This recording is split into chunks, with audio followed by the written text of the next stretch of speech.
ISIS will enter the zoo and charge. As I told you before, anything you hear on Radio Biafra is correct. I told you on this platform that they will come for you. You see, let me tell you one thing that people don't know because you don't know history. I forgive some of you because in your schools in the zoo they don't teach you anything. I want some people to actually go and sit down and study the history of Islam. Islam is the only religion that has never stopped growing.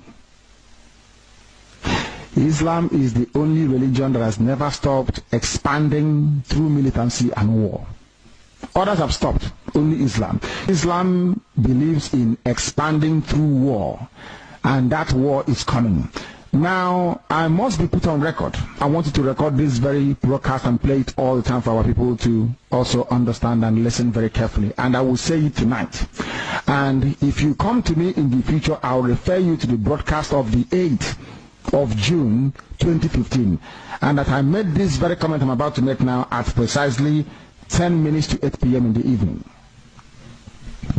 If ISIS comes down into the zoo, of course they are part of Boko Haram anyway, if they fall, not if they, because they have forged an alliance already, if they launch any attack with the name of ISIS on the zoo soil, if you come to us to give us weapons, I will decline it.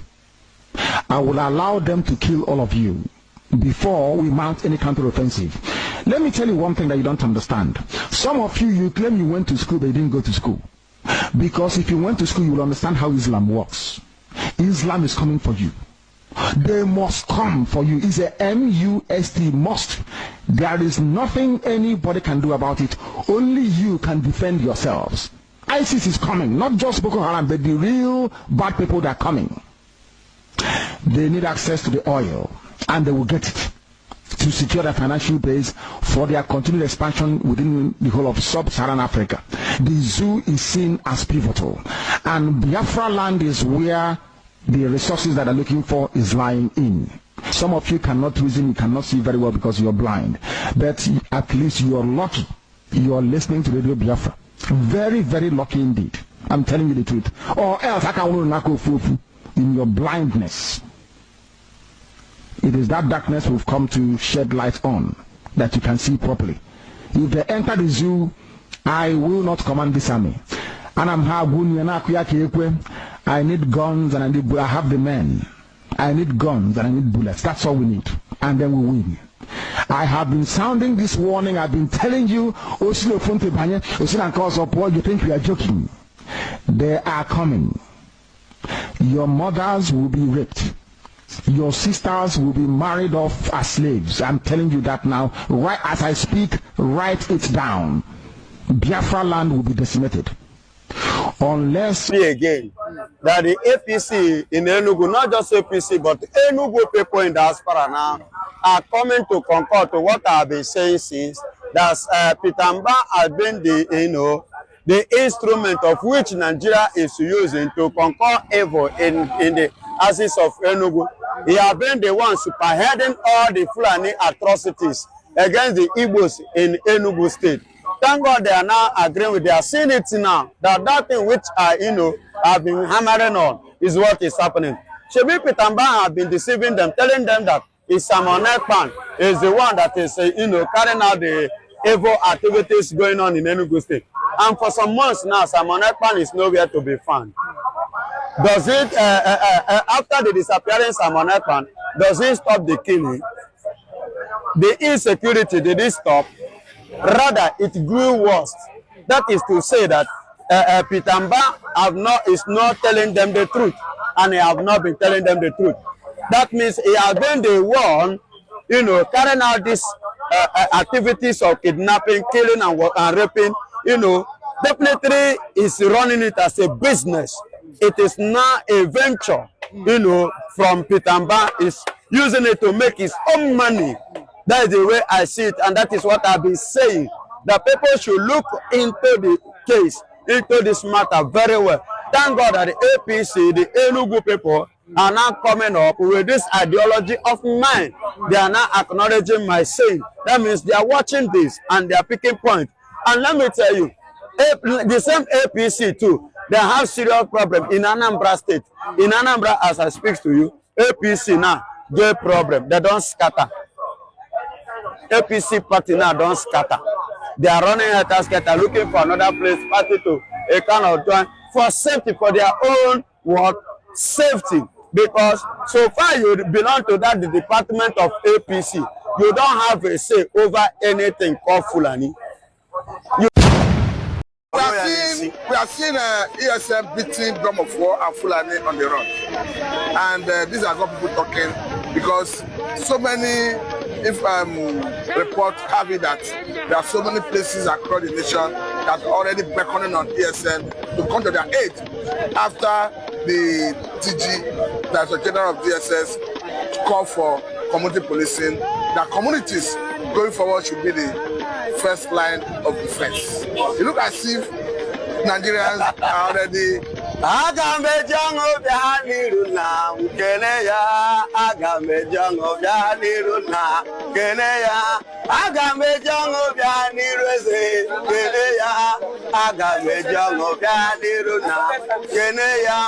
Listen and listen good. I remember humble self that Biafran evangelist Benjamin Johnson Nnamdi. Good morning, good afternoon, good evening, and good night, wherever you are watching us from. Hear me and hear me clearly. Good morning, you that is still sleeping, lying down. The morning is waiting for you. Now listen. The rejected stone has become the chief cornerstone. The stone that the builders rejected has become the chief cornerstone. The stone that they will not do away with again. That is scriptural. You said it is scriptural. Yes, it is scriptural and it's playing physical. In Nigeria today, the only tested and trusted security in Nigeria is now ESN. The security personnel, the security network that Nigeria rejected, that are being found by the general himself, the only one and the only president ever in Africa, followed by Traore. I'm talking about the person of Nnamdi Kanu, the person who introduced that ESN and which people condemn. But look at it's now the person and the security people that Nigerians are beckoning with for their own survival and for their own safety. But look as if ESN have the expertise to repel invaders, like as we have it, talking about the Fulani military and all that. That is what I am saying. You know, there is a difference between a leader and a dictator. Nnamdi Kanu is a leader. Nnamdi Kanu is exceptional. Nnamdi Kanu has a different quality with a different mindset. Nnamdi Kanu is a man who traveled wide and used what he learned outside the world and bring it down to Nigeria, especially the eastern part of Nigeria, which Nigeria regretted and rejected and abandoned. Ab initio, initially. And today, that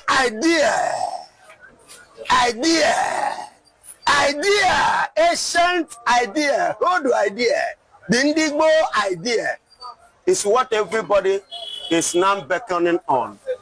The only way for my people to be protected, only way for life to be protected, only way for property to be secured is through what? ESN. Formed, organized, established by who? Nnamdi Kanu. That is the only man who loves the people, who have the people at heart.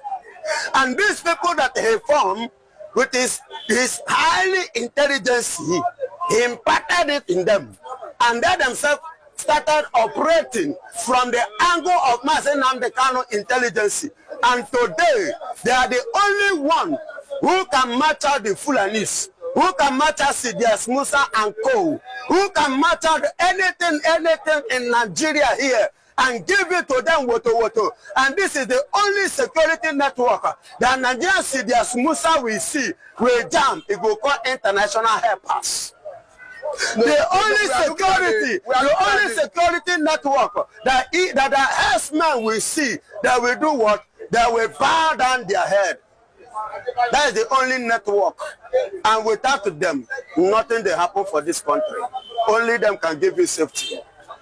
Because you know the problem we are seeing now is we have seen protests breaking out in different part of the country, in Kogi, in Akure, in Enugu, different places. But yes, because before they were having hope on so-called hope Uzodimma.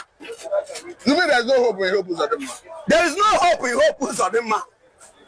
Because all hope in hope Uzodimma has failed the people that hope in hope Uzodimma. All that have hope in Mbah, Mbah have failed them. Mbah could not secure them. Mbah could not protect them. Mbah could not give them what they want. That is Enugu governor. We Furu, that is Ebonyi State governor, could not provide what they want. What of? You understand me? Then Soludo is even the worst. Soludo is one of the worst governor ever. Why did I say this? People volunteer themselves and give everything in Anambra State what they have to make sure that Soludo become a governor. Unknowingly to them that Soludo is a Fulani governor. You know, that's the allegation you are making. Excuse me, how is he treating the people of Anambra State? How is he ruling? In Anambra State, herdsmen are kidnapping, herdsmen are killing, herdsmen are invading farms. What does Soludo do? Nothing. That is why I say it's part of the Fulani Soludo. Good day to all our ISI viewers. If you are watching, kindly subscribe to this YouTube channel, on notifications, drop your comments, click the like button, and then share with others. Now, Igbo elders met with President Bola Ahmed Tinubu over the weekend, and they endorsed him. But that's not the news. An allegation has came out that President Bola Ahmed Tinubu has finally agreed to release Nnamdi after meeting the Igbo elders. And we have seen some Igbo youths, they are celebrating this as a sign of victory. That the Igbo elders have done well. It's got the release of Nnamdi. It's still been alleged. What do you have to say about that? That finally Nnamdi is coming out. He's not a terrorist, and he will be released by a political agreement. What do you have to say about that? Thank you so much for having me, but I must disagree with you. Giving kudos to Southeast leader for them, the releasing of Nnamdi is not acceptable by me. Nnamdi deserves to be released by federal government, because federal government over 10 years they don't have concrete evidence to nail Nnamdi. One cannot be under your custody for 10 years, good 10 years. From Buhari regime up to Bola Ahmed Tinubu regime, no evidence. You said that he has committed treason and all that, and the court of appeal said release Nnamdi, let it go. You refuse to hold him. So for me, Nnamdi case has been done and dusted. He's coming home by April ending. He said it by through his lawyer that is coming. That means agreement between him and his lawyers has already, and the federal government has done. Don't forget that the 50 billion Nnamdi sue federal government for kidnapping him from Kenya up to Nigeria by Buhari government. He did not, his lawyer did not show up, federal government lawyer did not show up. That's to tell you that Nnamdi and federal government, they have settled out of court, and they will do the needful. Don't forget that this issue will have not prolonged up to this extent. Several justices of Nigeria, Justice Peter Yanko, advised the federal government, settle this case politically, because the way we are seeing this man cannot lose this case. There is nothing wrong for Nnamdi for fight for agitation of his people. For goodness sake, for crying out loud, whoever that is happy about one Nigeria today, is anybody happy? The answer is no. People are suffering. This is no longer a country, my dear. It's only the politicians and their children that are enjoying this Bola Ahmed Tinubu regime. That's why we are saying that if Nigeria will have known that Bola Ahmed Tinubu regime will be a nightmare to Nigeria, will have prepared Buhari to do totten, because under Buhari government, Buhari was paying subsidy, Buhari was borrowing money, he was paying subsidy for all. But under this Bola Ahmed Tinubu regime, a scam government, is not paying subsidy for Nigeria, he's still borrowing money. We cannot afford to send our children to school, we cannot feed our children anymore, we cannot eat. What is happening to Bola Ahmed Tinubu? And that's why we are saying, people from the middle belt where I came from, I am proud of where I'm come from, middle belt. We are not afraid of any human being, but we fear God. Yes, that is who we are. I am from Kogi State. We are telling Bola Ahmed Tinubu that his regime is a nightmare to Nigeria. When Idris Karim said, Sheikh Tinubu, tell your papa, Nigerians are hungry. Sheikh Tinubu, tell your papa that Nigerians are tired of this nightmare that your father has promised. Bola Ahmed Tinubu promised Nigeria renew hope, but all we are seeing now is renewed shaking. We are not seeing there's no any renewed hope, and that's why we are telling Bola Ahmed Tinubu that we can never be afraid of you. If we are not afraid of Olusegun Obasanjo, who was a military man, rule Nigeria, we talk about Olusegun Obasanjo, we talk about Uwani, who is a former military. You that is a civilian can never be afraid of talking to you. No, we are Nigerians, and we are tired of your regime. We are saying that under your government, Nigerians are dying of hunger. Under your government, Nigerians cannot send their children to school. What is happening, Bola Ahmed Tinubu? Now, I'll play that video for you and our viewers. Former Governor Samuel Otom said that the Fulani S-men are the terrorists, that the IPOB are not terrorists, that those ones are using with our people. What do you have to say now with the way things are going in Nigeria? Because Donald Trump also said that it's going to wipe out all forms of terrorism in Africa. The Fulani, look at what has happened in Plateau State. What do you have to say about the Fulani killings again in Nigeria? Right from time we knew that declaring IPOB as a terrorist organization was orchestrated by Fulani herdsmen in order to stop Nnamdi movement. Nnamdi was only first in the wilderness who have been saying about these plans of these Fulani herdsmen, about how to destroy this country, how to take over Nigeria, but nobody listened to him. So God be the glory today. All Nigerians have now opened. So the message Nnamdi has been passing across that these Fulani men should not be trusted. These Fulani men should not be silent to. If not, they will come after you. And that's what all Nigerians are seeing today. Let me tell you that average Igbo man, IPOB you are saying they are in their region, fighting to protect their people, fighting in their place. Have you ever seen where IPOB men come to Lagos to come and distract activities that's going on in Lagos? Go to north to go and distract them. Go to the southwest, the answer is no. They are in their region. They are demanding what they want. They want to go. They are not happy to be in Nigeria. What is the sense there? Comparing to the Fulani men who move from one region to another, occupying people, killing people, raping people, do all sorts of things. Yet Bola Ahmed Tinubu could not make a statement. Don't forget that the CDM Musa, told President Bola Ahmed Tinubu that Fulani is an Hausa. This is the cause of their problem. And Tinubu addresses the answer is no. Look at the killings everywhere in Nigeria. Fulani men have been killing. As Bola Ahmed Tinubu make a statement about it, the answer is no. But you can go to River State to go and declare state of emergency in River State because that is no. They know that is where they are stealing Nigerian money. Oh, Nigerian, that is where they are making Nigerian money. They can say that, but people that are dying, Bola Ahmed Tinubu is not care about people who are dying. So for me, Fulani man, everybody should stand up, defend on yourself. Don't wait on federal government. The little security Nigerians have, they are in the hands of politicians, moving from one place to another to president. If you wait for Nigerian politicians to come and protect you, you're wasting your time. And that's why this new DSS board, Mr. Ajayi, should rise up and defend yourself. That is it. Over the course of the weekend, we saw how the Nigerian army are saying that the Igbo youths are not joining the military. If we give an example that Kaduna has 3,000 applicants, Enugu State has less than 100. That the Igbo youths are refusing to join the Nigerian army. But an Igbo youth is saying that even if we join the army, you cannot make us the organ of the army. That you don't trust us in Nigeria. Do you think that the Igbo youths are justified in not want to join the Nigerian army? Yes, of course. Igbo men have every right to join the Nigerian army because, for me, the Yorubas and the Hausas have claimed that this country belongs to them. When they come to presidency, they say Igbos are not good to rule as in Nigeria. But when they come to army, you are begging them to come and join army. You bring the point. When last did you see any Igbo man who is the head of the army, Nigerian army? When even the Nigerian police, since APC came into Nigeria, they have destroyed our institutions. Before when PDP was there, they know how to retake this power. But ever since APC come, it has been in the hand of Yoruba and Hausa Fulani. So you are pushing people aside. How do you now expect these Igbos to come and join Nigerian army? Igbos can never join Nigerian army. They are telling you they are not belong to Nigeria. They want to leave, and there is no any sin.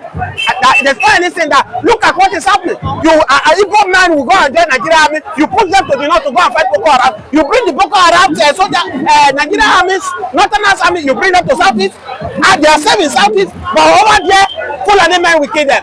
Let me shock you. In Borno, 3 Nigerian soldiers. I don't know whether they are Igbo, whether they are Hausa or Yorubas. I don't know. We are gone down by Boko Haram. We are killed. They do the video. Bola Ahmed Tinubu, the federal government saw the video up to this very moment. Your 3 soldiers were gunned down by a terrorist.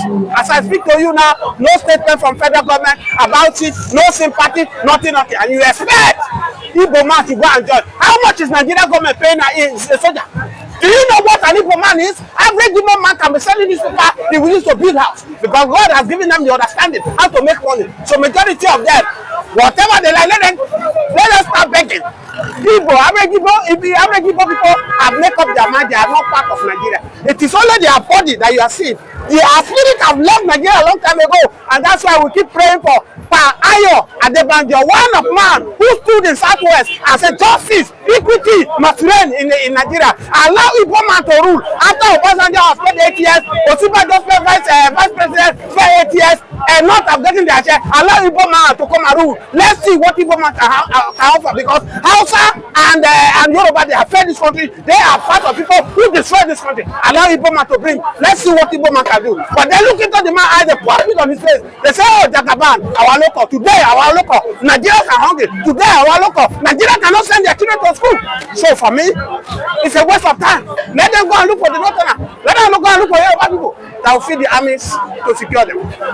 Now, as we close, another line of thought, we say that the Igbos too must find a way to abandon their Biafra agitation. I'm talking about Nnamdi Kanu here. He must abandon the Biafra agitation and them embrace the Nigerian spirit.